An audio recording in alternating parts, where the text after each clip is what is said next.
सलाम हिंदुस्तान दोस्तों।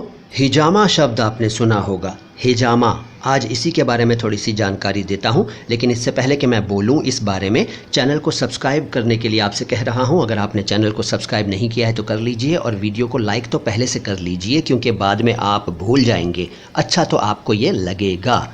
हिजामा क्या होता है जान लीजिए। हिजामा कपिंग थेरेपी को कहते हैं। कपिंग थेरेपी, इस थेरेपी में एक कप जैसी चीज़ लगाकर बॉडी से गंदा खून निकाला जाता है, और कई मुस्लिम देशों में ये चलता है, हिंदुस्तान में भी चलता है।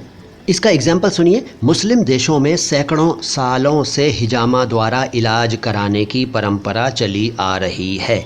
हिजामा न कहें, हिजामा है, हिजामा। एक शब्द है मुजरई। मुजरई का मतलब है प्रोफेशनल डांसर, प्रोफेशनल सिंगर, और मरसिया पढ़ने वाला, बादशाह या अमीरों को सलाम करने के लिए आने वाला। मुजरई।